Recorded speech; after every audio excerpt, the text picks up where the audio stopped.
Hey everybody, sorry I'm not there again today. We're going to quickly go over the vocab for thinking and decision making. So this was page 71A.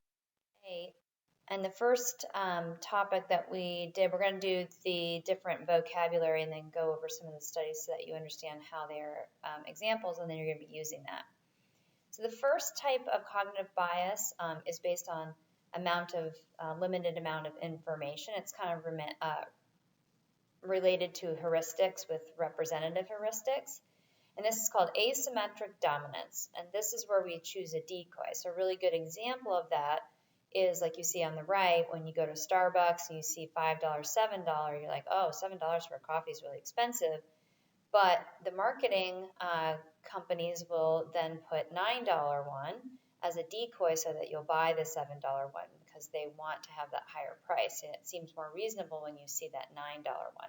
Same thing happens at the movie theater with the popcorn, the large popcorn jumbo one versus some of the smaller medium ones. So the decoy has similar qualities to the other choices, but not necessarily better. It increases the probability of choosing the option that wasn't as desirable at first. So even if the other choices are desirable, the decoy causes that individual to do that middle choice. And nobody knows why that's rationally. That doesn't really make much sense. Hubert, Payne, and Puto, they did a study. Their aim was to study asymmetric dominance. And this is where they use the same kind of things we did before with alternatives and attributes. And they had 6 categories of, what kind of car, what kind of restaurant, beers, lotteries, films, and TV sets. And they wanted to see if the participants would actually switch their choice if given a decoy. So attributes and alternatives. So for cars, for instance, an attribute might be what it looks like, electric or red, and then the alternatives of different types of cars. So red electric Mini or a black electric Jeep. So Minis are not as big, and but they're still kind of a fun car. And a Jeep is expensive, but when you add that Range Rover in, they're going to pick maybe the Jeep now, for instance. And it was a small number of people that chose and switched their choices, 3 to 9%, but it was significant. You guys learned that doing your IA, is that even with that small percentage, it can be significant depending on. And then they try to look at why they switch their choices, even though we don't really know in general why that happens. We sort of know in this one it's because of the attributes. They kind of think it's back to that idea of selective attention, where their attention was selective to one of the attributes and they ignored the other ones, and they weren't able to process maybe both the attributes of the color and the electricity of the car or the price, and they were really just going on price. And that's because we have limited capacity. So it simplified the problem, and then the decoy gave them a reason to justify their answer and switched it. So the idea of attention can be there where we're just trying to make a decision, and the decoy makes us focus on something in particular that may cause a change in that choice that would originally have been. Okay, and then how this is based, it's based on framing effect, how you frame something. So when I put a decoy, I'm putting something there, and it's framing the other product. So let's look at this idea. Which product would John buy? Okay, John is shopping, and framing effect is on page 95 of your homework. John, and we'll define it in just a second. John is shopping for disinfectant wipes at his local pharmacy.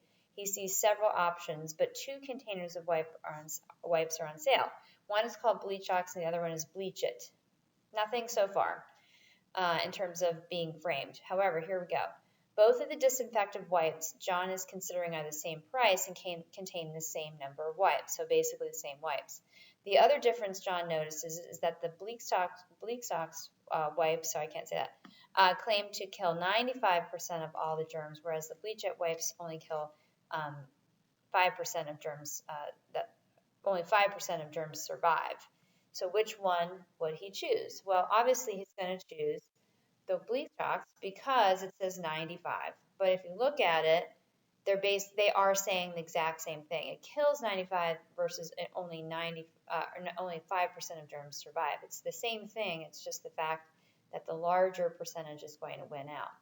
And this is where framing effect is related to attention, because we pay attention to the less risk, the more of the number. We'll talk about how when it's framed in a certain way based on quantity, it can make us think.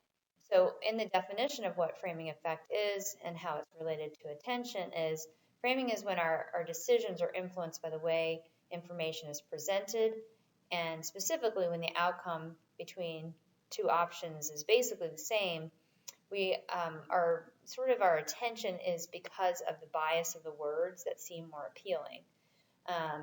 So we tend to like things that are framed positively, that have higher numbers, and this will always happen specifically with age. If you look at the example of the couple buying an apartment, honey, I like this apartment, but the other one has a chef's kitchen. So one is framed as gourmet and the other one is chef's, and it's basically the same, but it's just the way that that word for that particular person was, the attention was placed on just the particular example from the frozen yogurts. And also this. So how could you market things? Okay. And this is what humans are necessarily sort of focused on. Auditory frames. So we are very sensitive to tones, pitches of tones, speed and volume. So for instance, a salesman is not really going to make too many good car sales if they're really shy and really unconfident and so forth. And that's why a lot of people who are that way make good salesmen, because humans like having that particular tone. Now, if you're going to a different business, maybe like a spa, then you don't want somebody who's really loud and assertive, when it has to be a calm environment. So we tend to kind of go to auditory frames. Visual frames are what you see in the picture here. Now, both are the same shirts, but which one sort of stands out? Well, the pink does, to me at least. The gray kind of goes and it kind of blends in. But again, what can decide on whether or not somebody's going to use the pink versus the gray frame? And that can be influenced by all kinds of things. Social norms can affect, what we're using for frames. Certain areas of the world, culture, any particular little niche area, and maybe an urban city that's more prone to using bold colors more than more conservative colors, that could decide on what could be a good frame in order to sell some men's shirts. But certainly certain social norms can. So let's take, for instance, for pink. Pink has more traditionally a feminine feel to it. And some places may not want to market to a majority of men because they may not find that appealing. They may want to do a more neutral gray background that might be more appealing to their market. So that's something marketing people would do. Now, right or wrong, is pink a feminine color? No. My husband wears all kinds of pink all the time, and he looks good in it. So it just is based on what they think they can use that frame in order to sell a product, and that's just going to be based on that. We also look for font and size. The first and last of those, font, buy our product, are not very legible, so it wouldn't be as effective as the first two. And then also body language. It's the most underrated framing factor because I don't think people think it's a framing factor, and this is on page 112. But the researcher, Dr. Mehrabian, found that as much as 55% of communication comes from that. So there are facial expressions, how we sit, where we put our arms, cross our legs, things like that. For example, if a salesman comes to you and says, "Oh, you have to pay $20,000 more for a car," with his arms crossed, that's very closed off. Some people think it's more protective too, so it just depends on how you take that body language. But you can imagine maybe asking with a shoulder wide stance and their hands clasped together like they're trying to help you. That has a more appealing in that particular sense. So what you said and how you stand and your body language or nonverbal communication does matter. In addition, value frames, and this goes back to availability heuristics that we talked about last time. higher values tend to make us believe that it's a better deal. So let's talk about this. So for instance, Susan's laptop shop is in the business of selling laptops, and she has high quality Apple Macs in stock. And they have an offer. She wants to create the wording for it. The Macs are currently selling for $600, and she wants to choose between these two. When you look at that, it's interesting, which one would you, 20% off or $120 off? What wording could she use? So we use the rule of 100. Most retailers would choose the second option, and that's because of that rule of 100. Anything under 100 is more appealing as a percentage. So 10% off of $10 is good, and it's more appealing than just $1 off, even though those are the same values. The opposite holds true for if it's over 100. For instance, $50 is generally more appealing than 10% off of 500. It seems like you're getting more with $50 off than 100. Okay, so that's why we would choose the $120 off. It sounds more than 20, even though it's the exact same much amount off of 600. And then positive and negative frames. And again, these are frames for framing effect, but they're also just bias. They're just ways in which you can discuss like what a cognitive bias may look like, that we just get, skewed. Our attention gets drawn to certain things. And these are some of those examples. You can kind of think about those marketing things that we've talked about.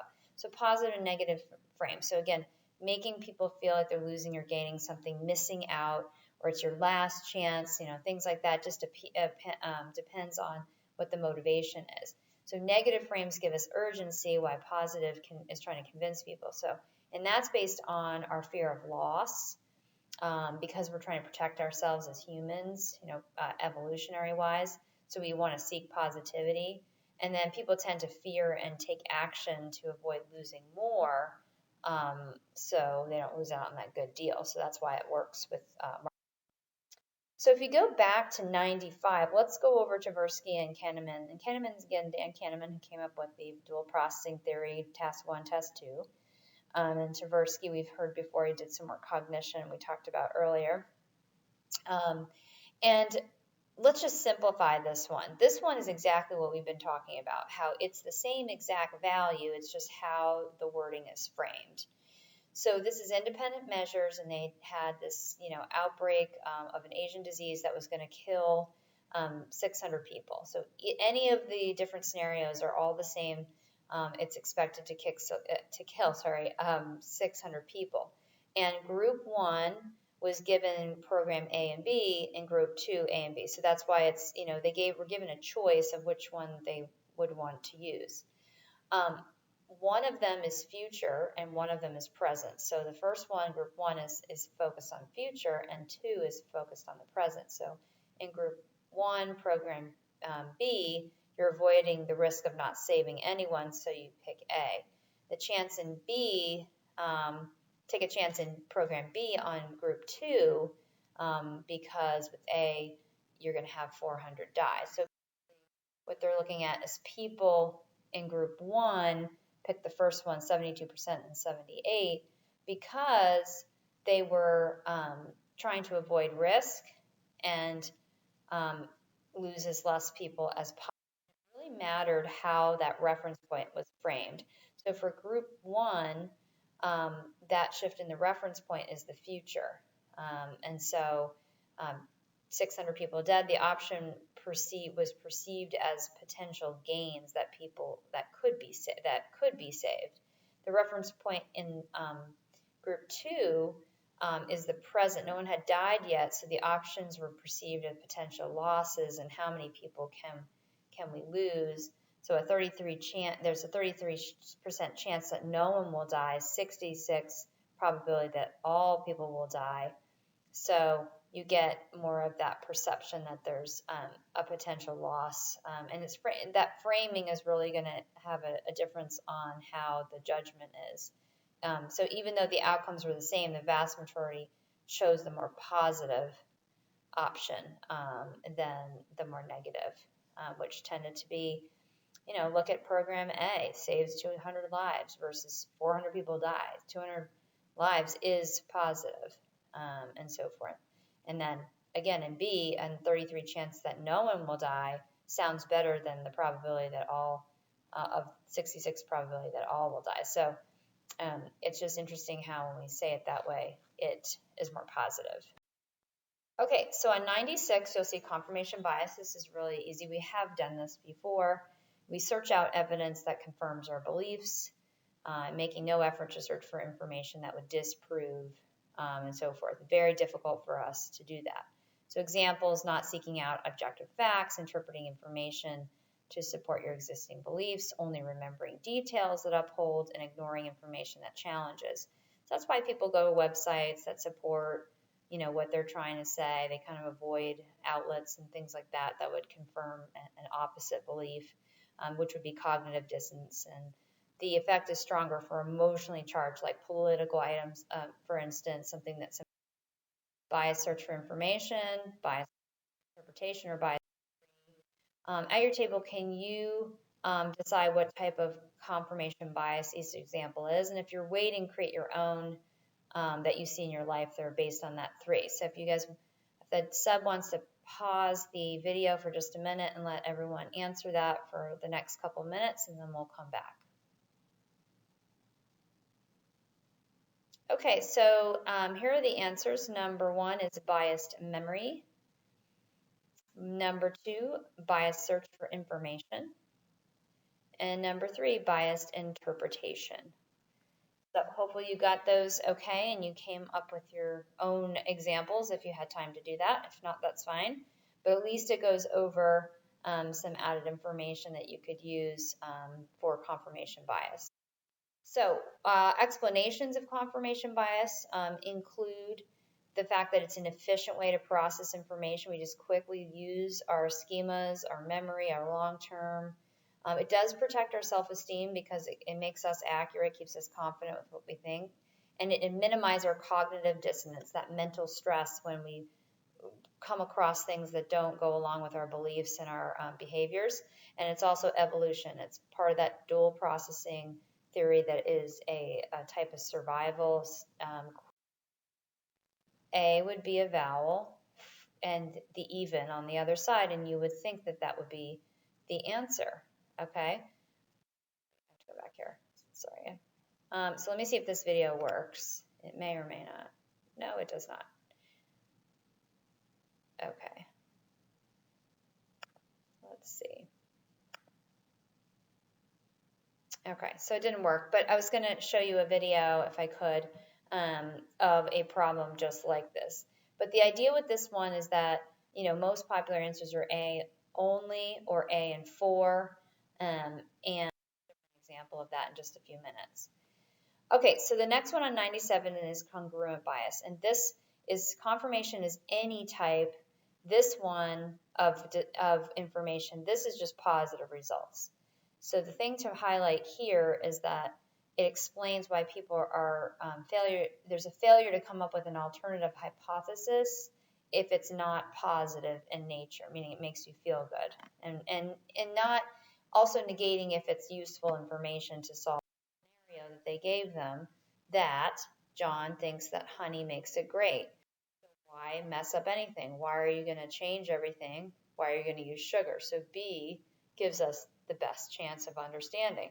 While sugar instead of honey would disprove and maybe even ruin the cake, we don't want to do that. We want to make sure that we have a positive result. So even though this would be the logical choice of doing something different, so again, both A and B help with this hypothesis. One ruins the cake, the other just uses the ingredients because it's positive. The second study has a different description. Well, same description, but the cake turns out terrible. And it was runny, and he thought it was the honey. So they kept that very constant so that it controlled for the fact that honey versus sugar, use the same ingredient and just see if people will change their idea. So the results for this time is people chose A, to use sugar instead of honey. Now, why is that? Because B ruined the cake. So they discovered that, again, it's positive information. sugar would solve the problem to make the cake better, and people like that, even though in the first instance sugar was not the best choice because they wanted to keep the honey. So it wasn't the idea of honey and people's experiences with honey. It was the fact that of the way it was framed, and also just wanting a positive answer that they picked. The same will be true if we look at Watson's. He has a second study here, not the 4-car problem, but a sequence study where people don't use alternatives, and that is another way of using positives. So subjects were given the sequence 2, 4, 6, and that sequence follows a rule, and they were asked to create a 3-digit sequence. Every sequence they were given some kind of positive feedback. So and told so every sequence, and they were given positive feedback and told it followed the rule. They rarely went back and sort of looked at their answers and so forth. The issue with it is that it's similar to the cake problem because the actual rule to 2, 4, 6 is an ascending number. So they could have done 1, 2, 3 because that's ascending. They just didn't think about it. They just did 2, 4, 6. Now, why is that? Because we count in school that way. We do all kinds of things by twos. So schemas and stuff like that, early schemas in math would definitely have an idea. In addition, they just don't look for other alternatives because they're getting this positive feedback. And so why change it if that's the case, and think about it. So again, this is ideas of how do we apply it, like, okay, people questioning sort of authority or questioning situations where they're getting positive feedback, so why mess it up when they could be looking for really different ways of doing things, and missing out on an alternative. So it's something that affects our one, showing people who were in the field who did not take these correlations. They made these correlations, took those correlations and put it with a second group and wanted to see if also social norms with people outside of the field, that were psychology students, of course, but outside of the field would also create those based on social norms, and the answer is yes. So our schemas, again, we come into this kind of idea, our schemas will then create these illusionary correlations, and so forth to make more. And it's more consistent because we want those to create, less cognitive dissonance. So again, it's a belief that things are connected. So what are some other examples? Raining and feel your knees cricking, things like that. Fears of dogs. Every time you see a dog, it's going to jump at you, is because that's the correlation you've had. So phobias can come from that. Here's another example. You hear about Bill Gates or Zuckerberg dropping out of college and starting $1 billion business and so forth. And meanwhile, you've never heard about all the college students that failed to start a company. You only hear about the hits and never about the misses. And so that's, people can always drop out and start $1 million business. And then, of course, you see this quite a bit. You see that illusionary correlation of particular ethnicity or race background getting arrested. So you assume, or people assume all people with that background be involved in crime. You never hear about the 99% of people of that particular race who didn't get arrested because it's a non-event. So media also plays a role in those illusionary correlations being solidified. Okay, and then the last thing we have is cognitive dissonance. We've been talking about that, trying to reduce that unpleasant, strong belief that doesn't match our behavior. So if you believe, like on the right-hand side, liars are bad people, you just lied, okay? You would come up with some reason to justify or rationalize. So we're back to that idea of that Freud came up with defense mechanisms. So another example, you see the angel and the devil. You shouldn't be stealing those office supplies, and then the rationale, you deserve to have a few privileges. So you're emphasizing the positive aspect of your choice, which we call sweet lemon rationalization. And why do we do that? Freud would say this is a good modern example of his idea of the id, ego, and superego, that you're trying to reduce your anxiety by justifying your decision and so forth. So the state of being unpleasant, that tension occurs when you have that inconsistent of two thoughts. And the state of dissonance is unpleasant, that we are strongly motivated to reduce it. That's what dissonance means. We feel unpleasant. And that can be caused by two contrary beliefs. One's actions, like stealing, and your belief about people who steal. And then new information, so sort of like confirmation bias, and then existing things. So the original attitude with the realization your behavior contradicts that creates this comfortable feeling of anxiety, and you try to reduce that by using those defense mechanisms to reduce that dissonance. An example of that, there's going to give you one's a study, one's the other one. I actually read the book, The Seekers, the UFO Cult Club, and it was about a apocalypse that they thought was going to happen in 1954. In the study, they actually went undercover into this cult, and they wanted to study who these people were, how when beliefs came in about okay, this is going to happen, and they did a lot of things like, somebody would go almost like a religious overtaking, like the Lord was taking them over. They would shake and they would sweat, and they said that the seekers were speaking to them from the UFOs and telling them passages and messages to give to the rest of the group. And a lot of these people were joining the cult or the club because they were lost, they were younger, they were sad, and they wanted a group of people to be around. And a lot of them got rid of all of their belongings, they got rid of their jobs, and they were ready to go to the next world. And when beliefs came in that were not true, like tomorrow is the end of the world, and they kept talking about waves of water coming in and so forth, and when that didn't happen, they just kept shifting the beliefs to something else, so that it would bring down the dissonance of themselves joining a cult and getting rid of all their belongings and doing all that. So it sort of justified, all of that. So Fessinger joined them secretly, like I said, and he writes the book in that sense, like, they kind of were suspicious of him, and they started to like trust him and so forth. And he just wrote down a bunch of notes about what he was seeing as he was there. So there was definitely some group tension after the prophecy didn't come true, which was new information. And so the leader received another, quote, message that the group had been saved, and they decided to save them. And they had spent so much time sacrificing for them that then now they could spread the word that they were going to, do some kind of social support for their new belief. And this was their new plight on earth, is to get everyone to, follow and be, good humans, because that's the reason why they were leaving, because, humanity was so bad. So it's a really interesting book. This is a good study to use for Freeman and Fraser, which we can all say is about cognitive dissonance. This was an easy one to remember. You can use the case study in the cult. That's pretty cool too. But this is an easy one if you want to use something that's has a little bit more density to it. So two groups. One was asked to sign a petition, and the control group did nothing. And then both groups were asked to put a sign up. Obviously, the experimental group is going to put it up, because if I signed a petition, then I should put up a sign. If they don't put up the sign, then it creates some anxiety about why they signed a petition for safety and so forth.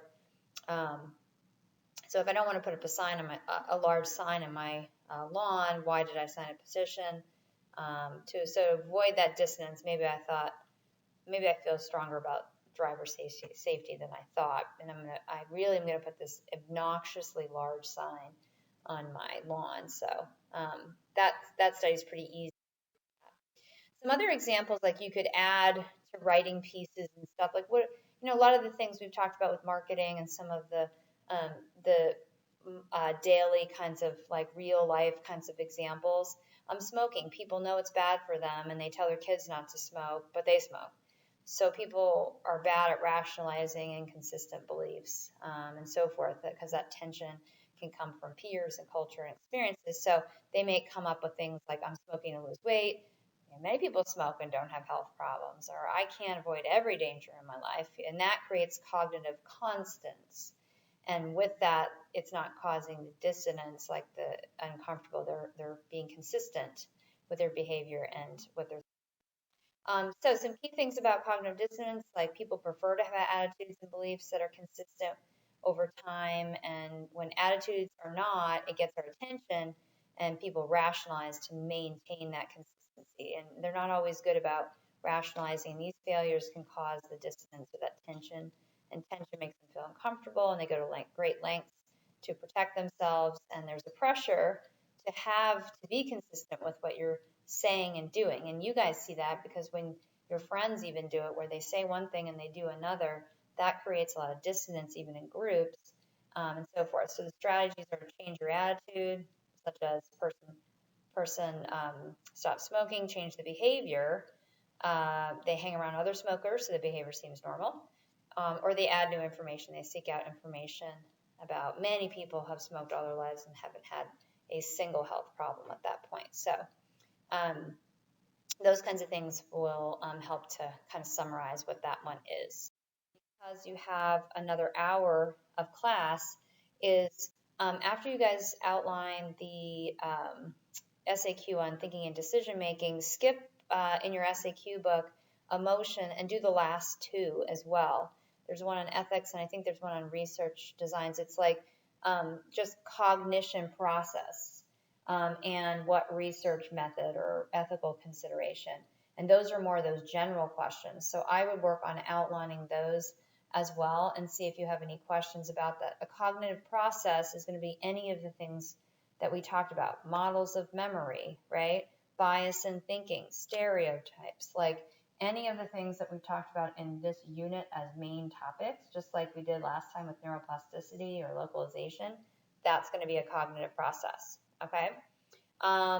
If you don't want to outline those, then take out your biology cards also.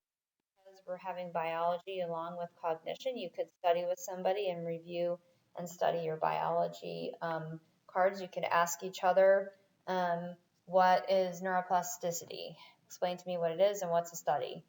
And talk to each other at your tables with a partner on those. Okay? But for next class period, have your emotion and cognition ready to go, and we will talk about that and do that last SAQ outline next time. All right, guys, have a great day. Talk to you soon. Bye.